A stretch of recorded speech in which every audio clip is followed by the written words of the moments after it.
Hörmətli televizor görgüçülər, naq meydandakı tomoshabinlar. Hazır sizlərning ko'rdig'ininglar Şinjan televiziya stansiyasi Xuyu madaniyat taqsi cheklik şirkati bilan Şinjan Albidar madaniyat media cheklik şirkati birlashib yangidan yo'l qo'ygan nutq so'zlash tipidagi programma ular shundaq deydi.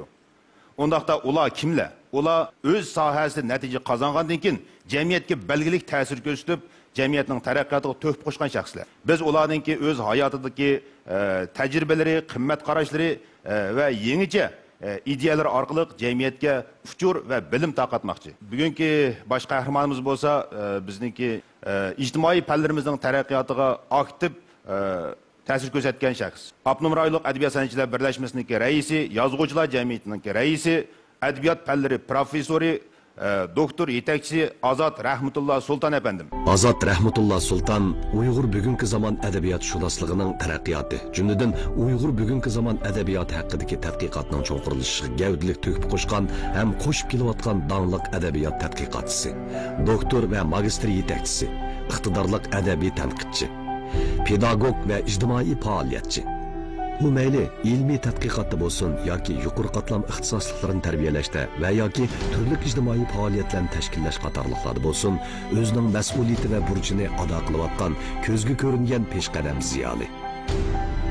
O'qituvchilikdan iborat odam tarbiyalaydigan muqaddas kasbni 43 yil o'ziga hamroh qilib, o'quvchi tarbiyalab, avtonom rayonimizning ma'arif taraqqiyoti, jumladan millatning safosini yuqori ko'tarishda tegishli hissa qo'shayotgan tadbirkor ziyolilarimizdan biri. Olimlarimizni hayot chig'idini tonish, tushunish, e'tirof qilish, ular bilan ham suhbatda bo'lib, o'g'itlardan ilhom olish orqali aktiv kuch to'plab, hayotimizni yangicha ma'nolarga ega qilish hammamizning aqlli mas'uliyatidir. Azat efendimni sahnaga taklif qilaylik. Marhamat.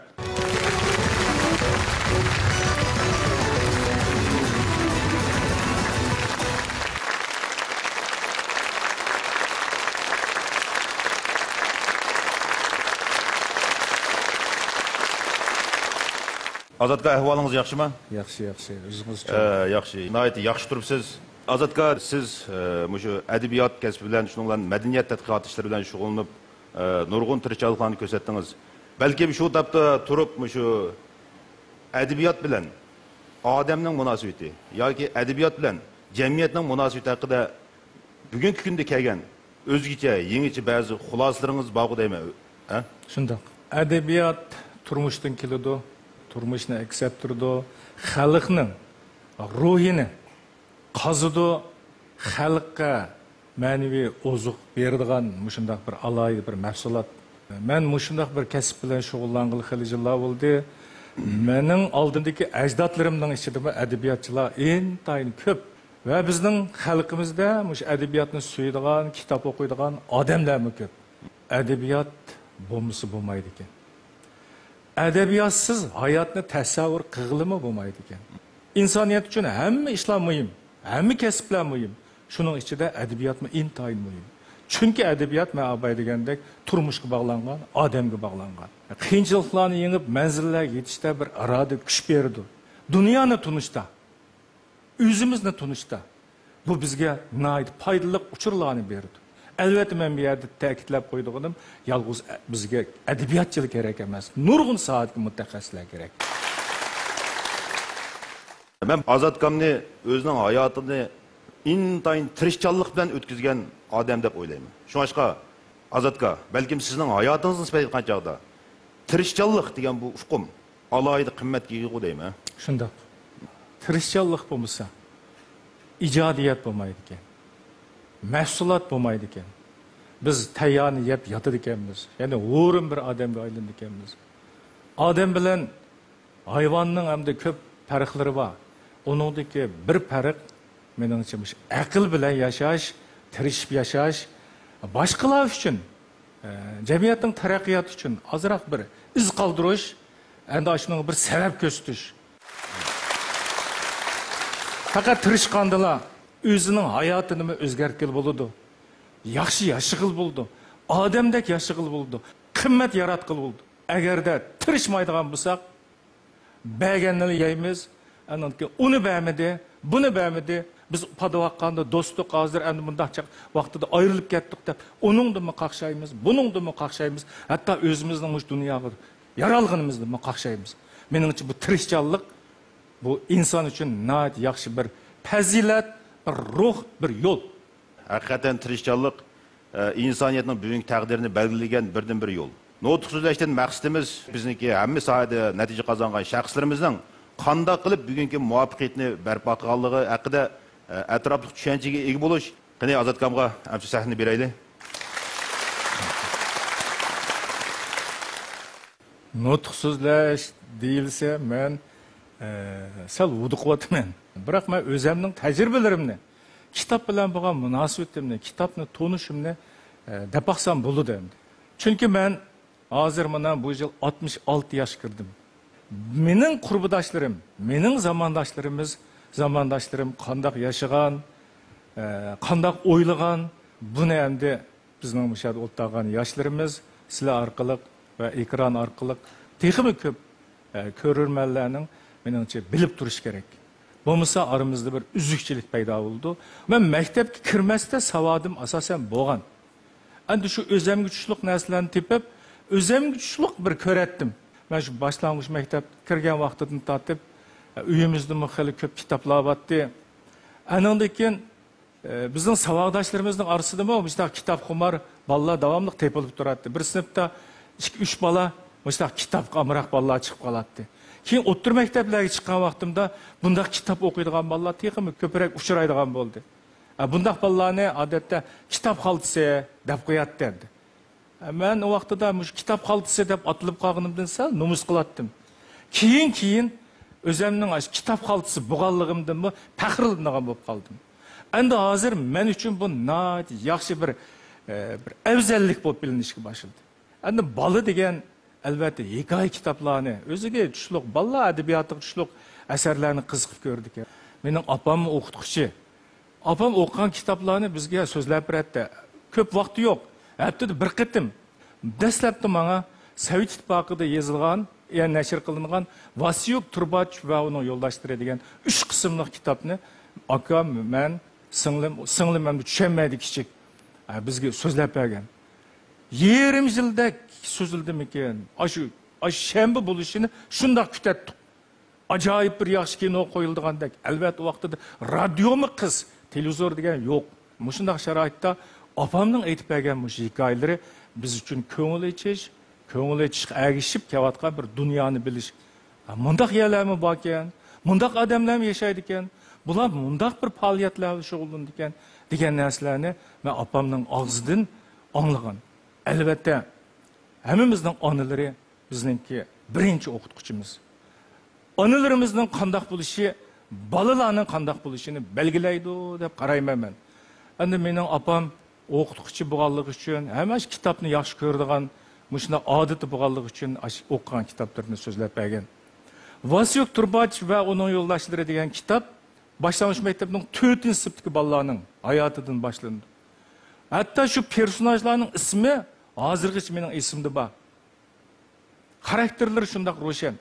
Bularning orasida asosan dars o'qish, darsni qanday o'qish, mardlik, do'stlik, shunday bir xil sog'lom qimmat qarashlarni bolalarning qanday yetildirganligi, jamiyatda qanday tushunganligi, jamiyatga nurg'un ishlarni shu vaqtdagi bu kitobning oq ko'rinishiga qo'yildi.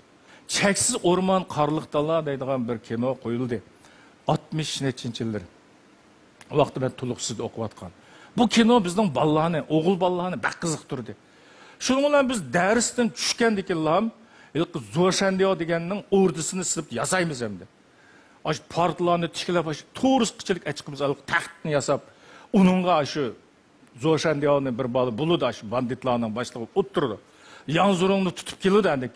Kelgandan keyin har xil parollarni so'raydi. Uzun nimishki qizirdi, nimishki turib sag'irdi. Degandan keyin bu kinodagi ba'zi gaplarni bu yerda shu javob berdi. Undan keyin bu bizning odam ekan deb ishonchga erishdi. Mushu so'zlarni yodlagandan keyin endi bu o'yinni davomli o'ynagan sari yangi mazmunlarni voy undaq emas, bundaq deydiganlar chiqib turdi. Kinoning bunday yeri, bunday deydi. O xansocha o kinolar. Shuni bilan mush kitobni deb o'qib bakmaymi deb berib so'rsam, Uyg'urcha yo'q ekan. O kitapның ismi Lin Hai Xueyuange. Cheksiz o'rmon qarilikdalar. Qachon tarjima qilar bu kitobni deb surishtirib turadigan bo'ldim.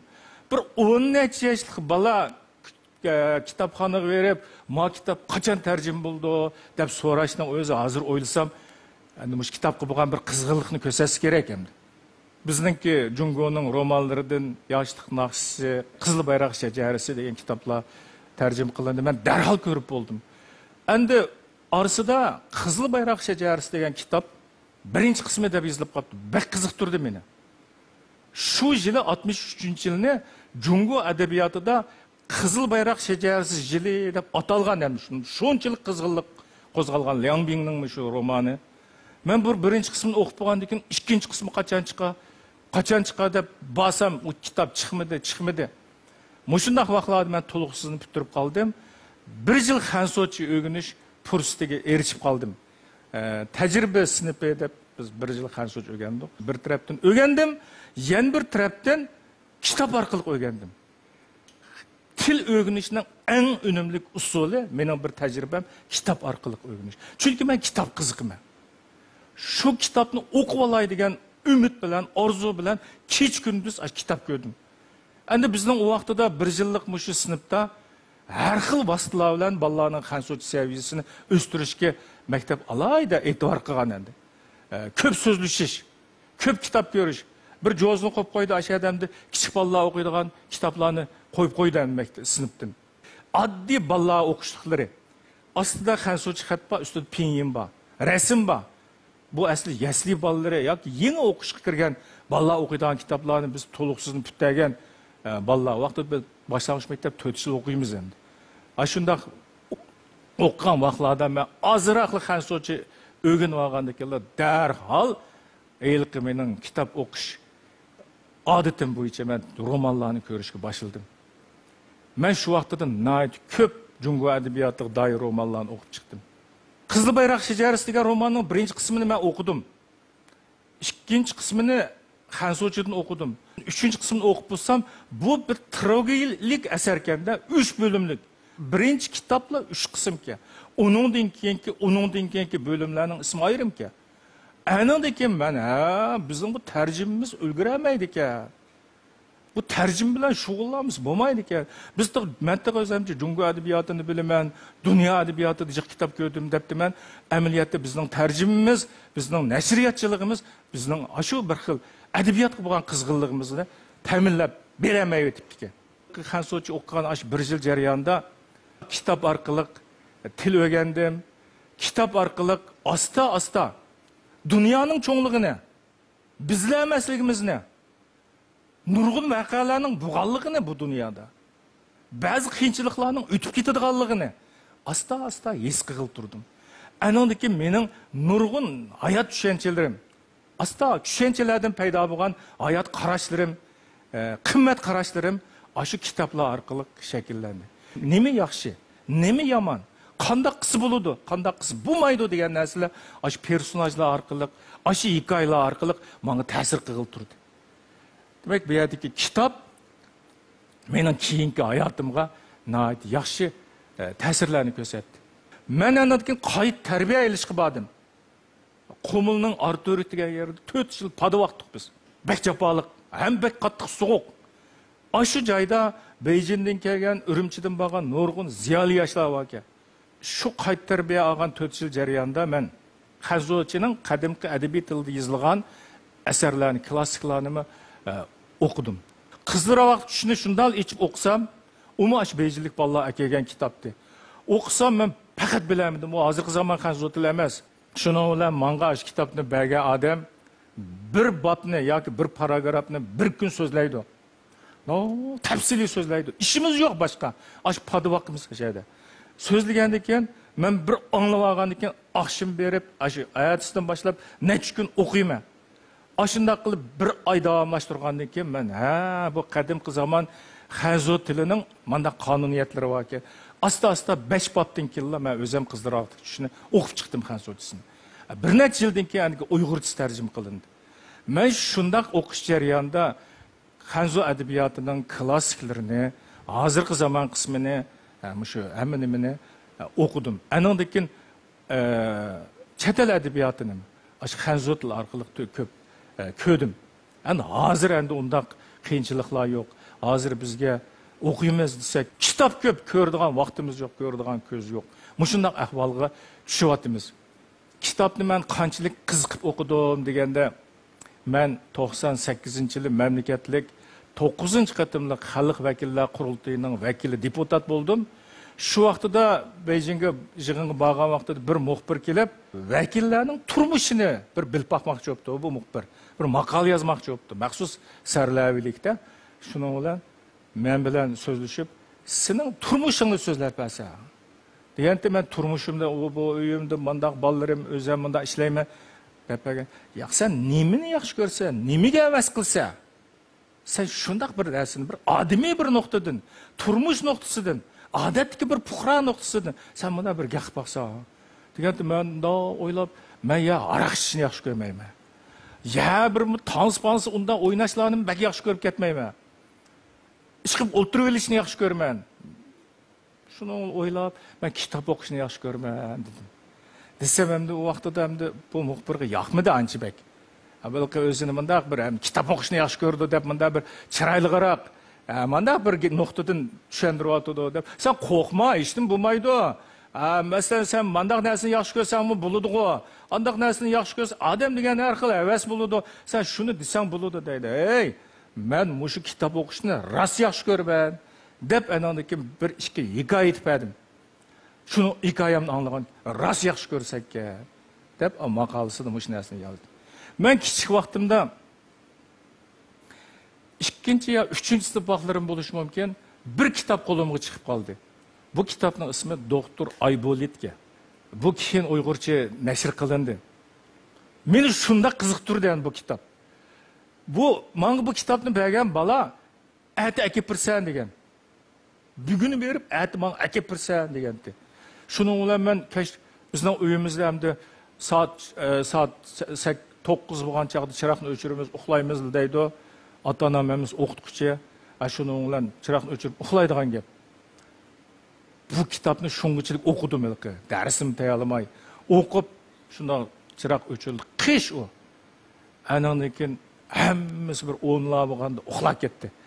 Asta paxtliq chaponlarimni kiyib, quloqchilarimni kiyib, talog'i chiqib, ilki men burun kitob o'qiydigan bir stol bor. Onunda bir chiroq va lampa bor. Ash to'rikning ostida o'qib baqay desam, yomon sovuq. Birdan ko'rdim. Yazlarda, kuzlarda o'qiydim u yerda. Shuning bilan berib, maktabning oshxonasi bor endi. Maktabning oshxonasida oshpazlar bu oqshimisi o'tni to'p ko'ma bilan ko'mib qo'yib, ertasimda bir chuqchilaydi, bu o't ichiladi, daraq qozonni ostida endi uning. Qozon uyning ichida, o'choq sirtida. Shunday bir o'choqlar ekan. Shuning bilan men berib, burunni qilib baqqan endi shu kunisi endi baldurli ishni boshlabdimanda, beribla elki o'tni chuqchilsam bu yelinjab o't tutashdi endi. Qip-qizil bo'lib ko'ydi. Ko'ygandan keyin menikin shunday dumbamni qilib o'tirib, o'tning yo'rug'ida o'qib turgan. O'nlab bo'lganda boshlabdi ekanman. Atdigan soat 5:30da oshpazlar keldi endi. Men o'qimayman necha o'g'inni. Kitobni oz qolgan vaqtda, "Ho'ynim qolsa" degan bir ovoz cho'chib qarsam, oshpaz oshadi turibdi. Shuni voy deb partda qochdim. O kitobni o'qib bo'ldim. Bizning uydagilarning turadigan vaqtda ulgurib kirib yetib oldim. Turdik. Ondan keyin dadam bu nima qara deydi. Opam bu yer nima bo'ldi deydi. Ish qilib men kirib o'rinlar kiyimlarimni silib tashlab bunda qilgandan keyin butun oyoq tarafim qop-qora kuyibdi da o'choq. Boshda u yulanmay turgan. Keyin qanday yulandim, qanday oldum o'zim uqmayman. Butun quloqcha, oyoq, ishton, chapon hamma qop-qora kuya. Bu uyning ichida bir dilo sodir bo'ldi. Nim bo'ldi? Shuning bilan men pash oldim. Endi u bir mening emas bu odat. Mening shu vaqtdagi zamondoshlarim, qurbidoshlarimning ichida nayt nurg'un savoddoshlar mushtaq kitob o'qiydi. Men bular bilan birga tang cho'ng bo'ldim. Keyin madaniyat inqilobining oxirgi yillariga kelgan vaqtida shu Urumchida bir turkum cho'ng opalar, onalar kitap o'qiydigan bir odati borligini bayqadim. Nimish kelsa mening opamning do'stlari bular. Ular bir yaxshi kitob topsa o'qib bo'lib, birsiga avatidi ekan. U yaxshi kitob topsa bu so'ritib akib bergan vaqt unda telefonlar yo'q. Men opam bilan ash do'stlarining oldida orasida men necha qatim pochtayollik qilganda, "O kitobni akapa balanchi o'qib bo'pti" deydi. Berib akapirma. Yoki bu yerda o'qib bo'lganda opirpirma. Qarsam, shu vaqtdagi shu onalar kunlarni ashundaq bir ahamiyatli kitoblarni o'qish bilan o'tkazibdi ekan. Shunga abayman bu kitob bizning qorong'uda yondirgan chirig'imiz bo'ldi ekan degan gaplarim shu. Shu kitob o'qish odati meningcha bizni o'zgartirdi, bizning tunishimizni o'zgartirdi, dunyoni bilishimizni ilgari surdi, bizni taraqqiy qildirdi. Bu kitob o'qish odatlarim va o'zimni bir tashviq qilish emas. Bu bak zarur deb qarayman. Mushu bizning tariximizda Qutaqo'bilikni olsaqmi, uningdan keyin tariximizni olsaqmi, mushu kitob bizga baxt keltirib ekanda, baxtning yo'liga boshlabdi ekan.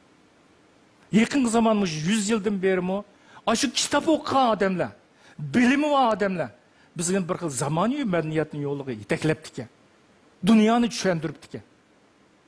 Mayli Abduqodir Domollamni olsak, yoki Abduxoliq Uyg'urni olsak, yoki uningdan keyingilarni olsak, bir qancha tillarni bilganligi, jiq yurtlarga borganligi, jiq kitoblarni ko'rganligi, har xil uchurlarni egallaganligi uchun ular shu bosqichdagi jamoat fikriga yetakchilik qilibdi ekan. Xalqqa yaxshi ta'sirlarni beribdi ekan. Biz hozir ularni eslayapmiz.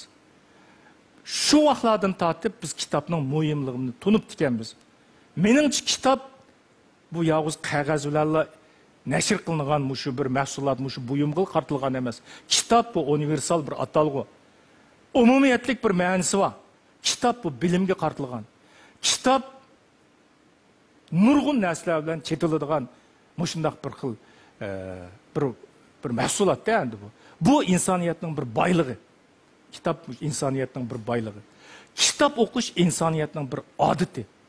Mushu ikki narsa bo'lsa, biz baxtga bora olamiz deb qarayman. Yusuf Qasi Hojib aytgan, aql, bilim baxt keltiradi degan mushu manzilga, ana Yusuf Qasi Hojibning aytgandek, aql, bilim kitobda bor. Kitob bizni aşağı boshlab bora oladi. Shuning uchun bu kitob hargiz odatdagi bir ish emas. Men bugungi temamda men mushu fikrni o'ttirib qo'ymoqchi.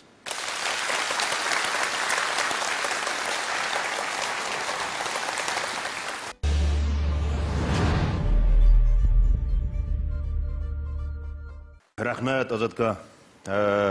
Menimcha bu notoq intayin samimilikka, cho'nqurlikqa va ulug'vorlikqa to'lgan deb o'ylayman. Chunki biz oddiy misollar ichidan cho'nqur haqiqatlarni his qilamiz. Azadkam yuqori aytgandek nurg'unlagan kitoblarni o'qigan, sonsiz kitoblarni o'qigan. Gap bu yerda kitobni o'qish bilan birga yana bir muhim masala bor. Azadkamga o'xshash ham kitobni o'qish, ham kitobni o'zlashtirish, tafakkur qilish masalasi bor. Faqat kitobni o'qib qo'yishni vazifa qilib olsak bo'lmaydi. Men kitob o'qishni vazifa qilib olgan odamlarni ko'rgan. Hatto yilga 60-70 parcha kitobni o'qib, hech nima bilmaydigan odamlarni ko'rgan. Shunga bir kitobni o'qish, bir qitim tafakkur qilish menimcha bu intayin muhim.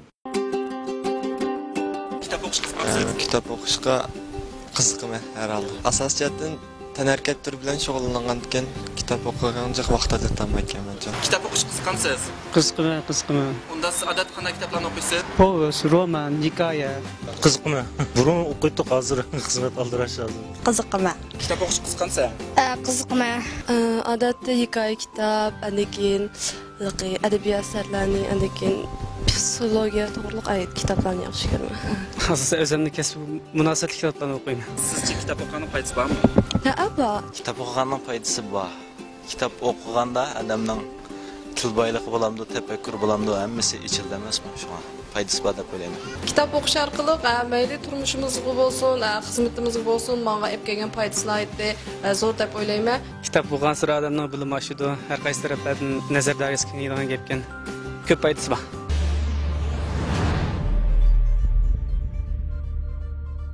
Bu VCR naiti oddiy bir qisman tekshirishgan. Lekin buningki ifodasida biz bir narsani ko'rdik. Yoshlarda yanada kitobning muhimligini his qilayotgan bir xil yo'nalish bor. Gerçi yangi davrda yangicha qiyinchiliklar mavjud bo'lsa-mu, mushundaq yangicha qiyinchiliklar sharoitida, ya'ni yangicha kitob o'qish ro'yini avj oldirish gayet zo'r bo'ladimi qanday? Ziyorat qilingan shu bolalarning inkoslardan qaraganda hammasi kitob o'qishni muhim deb qaraydi ekan. Birsimi kitob nima qildi, bekadimga o'qib, vaqtni isrof qildi demedi. Hatto birsi men toz o'qiy olmadim deb afsuslandi, o'zini bir xil o'ng'aysiz his qilyotdi-da. Mush kayfiyatdan qaragandimi, bizning yoshlarimiz umumyuzlik kitobning muhimligini biladi ekan. Bu hamda bizning madaniyatimizda, bizning madaniyat tariximizda nurg'un tarkiblar bor. Ba'zi tarkiblar hozirgi zamonga tushmaydi. Shalli etish kerak. Ba'zi tarkiblar bor, uni davomlashtirish kerak. Endi kitob o'qish odati, kitob yozish an'anasi biz davomlashtiradigan, mangu davomlashtiradigan bu bir odat. Bu bizning eng muhim an'anamiz. Buni bizning yoshlarimiz umumyuzlik e'tirof qildi ekan. Men bunga bak xush bo'ldim. Endiki masala qanday kitob o'qish. Kitob hatto hozir ko'pligidan axlat darajasiga berib ketdi ba'zi.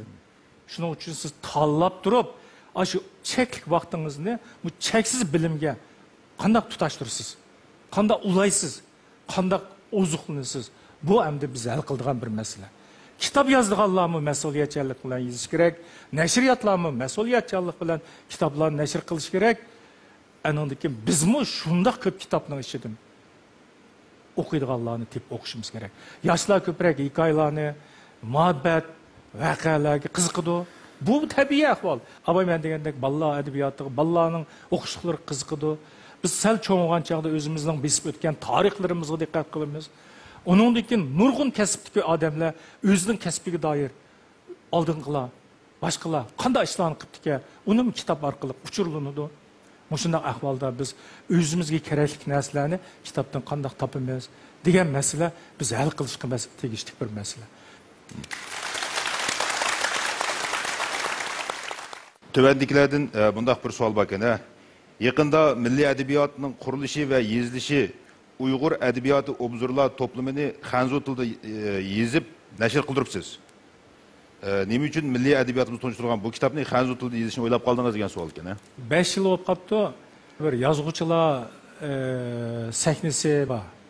Abdumurali kutubxonada. Uning muqim anglag'uvchilari bor. Xanzu yo'ldoshlar ko'p endi. Bizning ishkirdan kelgan yoki Abdumurali bizga donliq yozuvchilar fursatli bo'lsa ashada o'zlarining asarlariga tushunchalarini, qaysi asarni qanday yozganligini so'zlaydi. Bu Jantang meni endi bir milliy madaniyat haqida bir so'zlab bersang deb taklif qildi. Men o'ylanib Qutatqubilikni so'zlay dedim. Men anikin buni so'zladim Qutatqubilikni Xansucha. Aralashtirib hamda qo'shtilda so'zladim.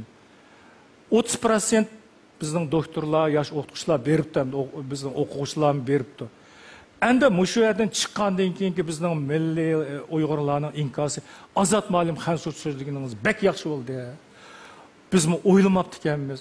Asli ba'zi narsalarni biz so'zlashimiz kerak ekan. Dedi endi.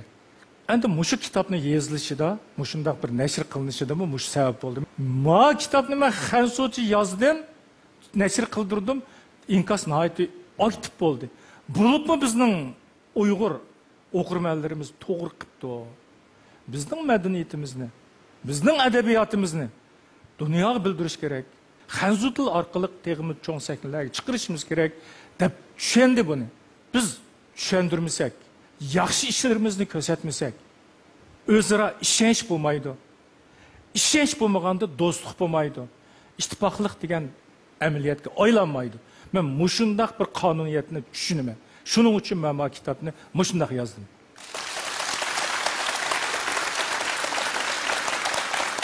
Assalomu alaykum ustoz Azat Sultan. Assalomu alaykum barliq aziz qarindoshlar, yaxshimisizlar? Men Zulayat Ayir Urumshalik 44-boshlang'ich maktabining o'qituvchisi bo'laman. Anglashlar qaraganda ustoz, siz Xinjiang universitetida o'qituvchilik qilayotgan mazgilingizda 1982 yillik adabiyot sinfidagi yetakchi o'qituvchisi bo'lib ekansiz. Shu siz tarbiyalagan o'quvchilarning ichida Royla Davud, Bagmat, Yusuf qatorliq biz Uyg'urlarimizning faxrli yozuvchilari, shundaqla mazar tadqiqotchilari chiqibdi ekan. Ustoz sizni so'raydiganim, shu davrdagi oliy maktab o'quvchilari bilan hozirgi davrimizdagi oliy maktab o'quvchilari o'rtasidagi o'rtoqlik bilan farq to'g'risida so'zlab bergan bo'lsangiz, rahmat ustoz.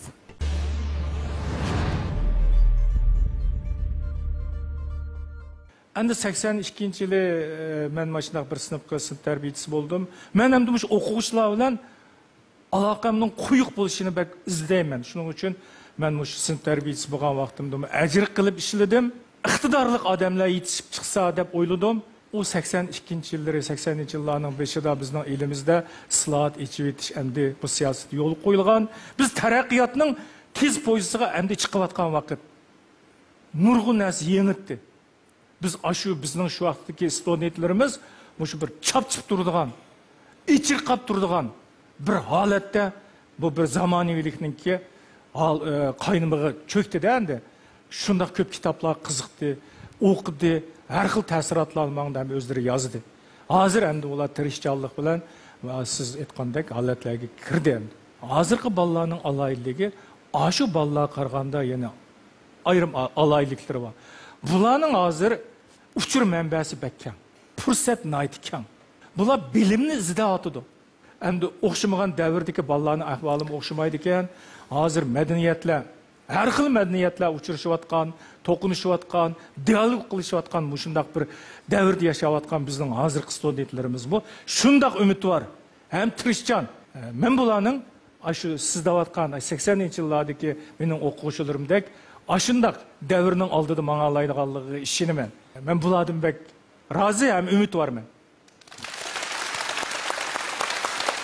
Naiti etraflık mulayizı qıpaydı azatkam. Yani menimce bizim yaşlarımızdaki ruh özgermedi ya. Ruhda izchillik var. Fakat köngül bo'layotgan temaları har xil bo'ladi da. Şuna başka yeni devrinin yeni temaları menimce yaşlarımızın çıkış noktası bo'lishi mumkin. Assalomu alaykum ma'lum. Ben Şinjan Pedagogika Üniversitesi'den Qırgız Xalq Edebiyatı Yönetimi o'quvchisi Talantbek. Siz bundan burun şu her qaysi qatlamdagi mutaxassislarni tashkillab, nurg'unlagan davlat darajilik tadqiqotlarini ishlabsiz, ya'ni kitoblarni tuzib, bunun misal Şinjan Aslanlık Milletler Edebiyatı to'g'risida degan kitobni bosh bo'lib tuzdingiz. İlmiy hamkorlashtirish ro'yingizni bana bek ta'sir qildi. Bizdagi yosh tadqiqotchilarni qanday taklif, qanday umidlaringiz bor shuni bilgim kelyapti. Biz Şinjan'dan ibaret şu bir aziz makanda yaşap geldik. Köp millet. Biz hiç kimden ayrılamaydı o dep ağzımızda deymiz. Emeliyetti mi şundak? Biz tarihten beri şunda yaşap gelgen. Birbirimizden ögünüp, birbirimizden vücudu sınıp, tirişçanlık bilen nayt iğir kırlarını beşimizden ötküzüp hazırki menzilge yetip geldik. Hem terakki kılımız. Muşundak bir şaraytta bir millet bikin mahalleti turvasa. Xuddi bu dünyada yalnız özü mevcuttek. Etrafında hiç kim yoktek. Bunda haleti turuverse. Yani gelip bu milletin ziyalileri mi? Muşundakla oylasa menimce bu yolunu dürüst değil olmayı. Biz özara hemkarlasak, çokum biz özümüzün halkını başla bir bahtiyar turmuşa eriştirsek, özümüzün ecdatları aşındak yaratkan, aşındak medeniyetini, elbette edebiyatın var. Bütün dünya bilse, birlikte taraqqısak, enandaki Cungu'nun arzusu, yani gelip bizden milletimizden, bizden halkımızdan arzusu, muşu arzular tezrak emelge assa, dep oylayman. Muşundak bir arzularım var mı? Assalamu alaykum, Azat Ma'lum. Ben Şinjan Pedagogika Üniversitesi Edebiyat İnstitutu'nun magistr aspiranti Abdug'ani Tur bo'laman. Said Shirazi shundaq degan, sen kitobni ko'p o'qib, ko'p bilim olsang, agar uningga rioya qilmasang, uni amaliyotda ko'rsatmasang, yanilsan, nodonsan, kitob o'qimaganlik bilan barobarsan degan. Mening bu yerda sizdan shuni so'rab boqqimba, biz kitob o'qishda nimalarni maqsad qilishimiz kerak? O'qiganlarimizni amaliyotimizda qanday ko'rsatishimiz kerak? Bunun qarta sizning qanday taklif fikrlaringiz bor? Kitap o'qishda albatta bilimga erishishni maqsad qilamiz. Yangi uchurga erishishni maqsad qilamiz. Bizda Kögen kögünni qiladi, kömegen nemisini qiladi deydigan hikmat va abayim ben deb aytdim. Muşu etrafimizni bilmasak, uqmasak, ajdodlarning ruhini tushunmasak, ashlarning mangan yo'lini topamasak, biz yeni yo'lni erişemeyiz. Ay yolunu davamlaştıramayız. Şunun için bu birisi alim buluş. Alim buluş ziyallık emas. Alim bulalısınız. Kitap arkalık, öğünüş arkalık aşıpelligimi yetkili olurdu. Yani birisi en mühimi, yani nurgun ademge kitap okuş arkalık bir kandak adem buluş. Kandak yaşaş. Bu neslerini bildirgili olurdu. Elbette biz ecdatlarımızdaki tarihi, iznalarını, mangan yollarını kitaplardan görürüz, bilimiz.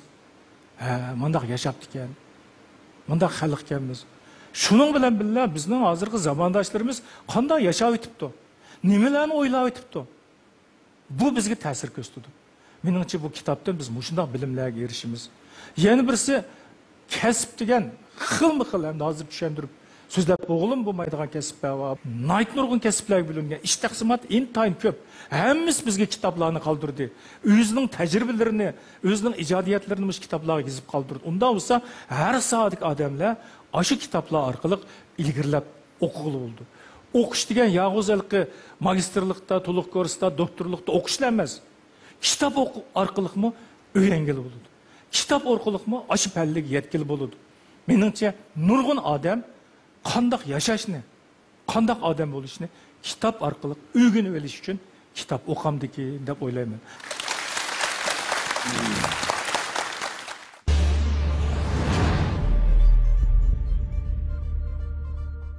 Assalomu alaykum aziz Sultan muallim. Ben Abdullah Rayonluq Fen Texnik Cemiyeti Fen Nomlaşı Jurnalları Neşriyatı'dan Nurşat Abdurrashid bo'laman. Növbətdə neşriyatçılığımızda şu maharlarınki universal sapası tövən buluş. Şunaqla şu təbii fen türüdəki nəşri buyumlarının setiliş miqdarı, ictimai fen türüdəki nəşri buyumlarının setiliş miqdarından bir qədər tövən bulduğan məsələ saqlanmalıdır. Abdullah rayonumuzun növbətdəki ədəbiyyat, sənət və nəşriyatçılıq işlərinin tərəqqiyatı ve bu terakkiyat jarayonida biz yosh maharlarning qanday roli va to'g'risida bir sizdan fikrlashib baqqan bo'lsak. Rahmat. Har qanday jurnal redaksiyasi yoki bir nashriyat hammasida muharrirlarning xizmati intayin muhim halqa. Muharrirlarning saviyasining qanday bo'lishi kitobning sifat safosini belgilaydi. Hatto muharrirlar kitobni chiqarish bo'lamdi, bo'lmamdi. Eng dastlabki shular bekitdi. Ma kitap jamiyatga foydali. Gerçi bu kitap cemiyetke çıkandan keyin pul tapamaslığı mümkün. Lekin bu kitap bo'lmasa bo'lmaydi. Mushunda qarorni aqlli muharrirlar chiqara oladi. Xo'sh, unda bo'lsa bizda mushunda sapani hozirlagan muharrirlar qanchalik? Men mushun masalani o'ylayman. O'zining xizmatiga endi borlig'ini beg'ishlagan. Sahnaning orqasida turib, yozuvchilar uchun xizmat qilgan. Xato ketib qolgan yerlarni u obzorchi emas.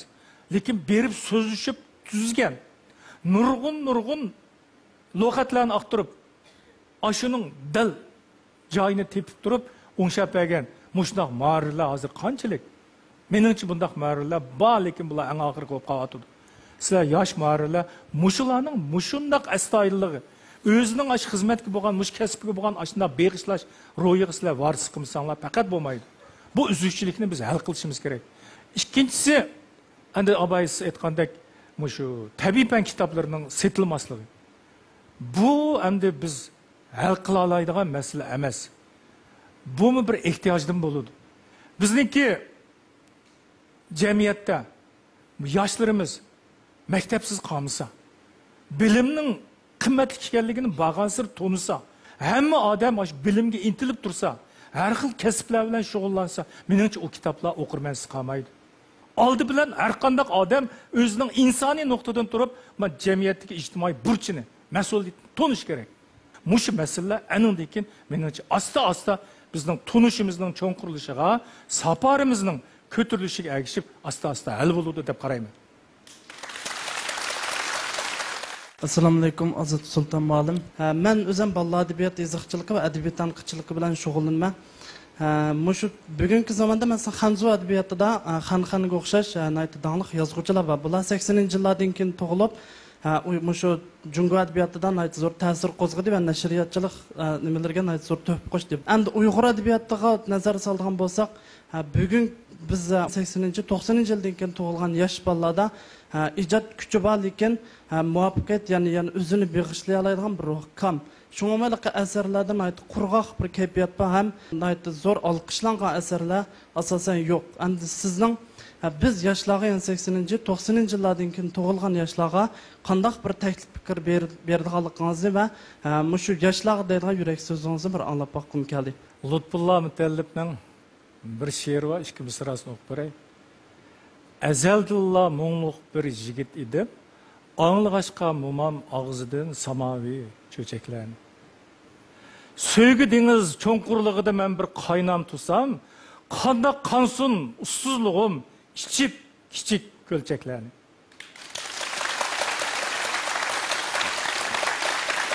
Men bek təsirlənəm bu şiirdən.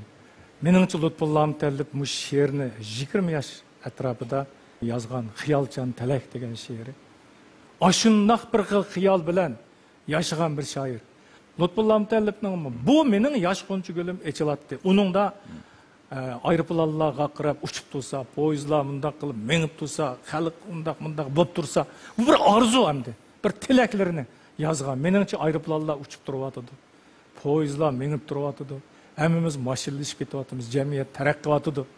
Ben bolalarning asarlari bilan, ijodiyati bilan shug'ullanaman, ham huzur bilan shug'ullanaman dedingiz. Endi qanday qilishni o'ylab aytibsiz. Menimcha hozirgi bizning bu yosh yozuvchilarimizning hammasining bilim qurilmasi nihoyat yaxshi. Burungi bizning yozuvchilarimizga o'xshamaydigan taraflar shu yerda. Ular mundaq muntizam, undaq bir maktablarda o'qib, maxsus undaq tarbiyalanib, ashundaq ustozlardan ta'lim olib, mundaq chiqmagan. Tirishchanlik bilan yo'l ichib, nadi jafoliq mashq bilan uzun yo'llardan agib o'tib mandaq bir pallaga chiqdi. Sizlarda hozir fursat intayin ko'p. Yozma adabiyot haqida demadimda. Mushu fursatni bilaldingizmi? Tuta oldingizmi? Bu bek muhim masala. Mayli qaysi kasb bilan shug'ullaning. Siz bir yaxshi universitetga bordingiz. Lekin borgandan keyin bel qo'yib o'tdingiz. O yoqqa, bu yoqqa menib baqdingiz, iziqib qoldingiz. Bizda hozir iziqib qolgan bolalar az emas. Agarda bizda mushu iziqquchilar ko'paysa, bu iziqquchilardan kimlar kelib chiqadi desangiz, ishsizlar kelib chiqadi. Yoki boshqa bir yo'llar bilan davron soladigan bunda odamlar kelib chiqadi. Jamiyat qolaymoqqa bo'ldi. Bizning orzuyimiz, o'rtaq orzuyimiz amalga oshmaydi. Bizning bolalar adabiyoti taraqqiy qilolmaydi. Umumiy adabiyotimizni taraqqiy qilolmaydi. Boshqa kasblarimizni taraqqiy qilolmaydi. Olimlar ko'plab chiqsa deymi? Aqli o'yg'oq, fikr qila oladigan, jamiyatning, insoniyatning taraqqiyot qonuniyatlarini tushunadigan, xalqqa o'zining ish amaliyat orqali ulgu ko'rsatadigan, xalqni ruhlantiradigan, tirishishga da'vat qiladigan, mushundaq ilg'or odamlar chiqsa deydi. Mayli qaysi kasbdan bo'lsin. Ashundaq bo'lgan chog'da biz xalqning oqida qolmaymiz. Gap hozir yana o'zingizda. Qanday qilganda qurg'oq asar yozmay, bazoliq, xalq yaxshi ko'radigan asarlarni yozsiz, bu javobni o'zingiz cho'qim topa olasiz. Chunki sizlar hozirgi mush bir avlod uyg'oqsizlar. Yo'l o'zinglarning oldinglarda fursatni ching tutaylik hammamiz.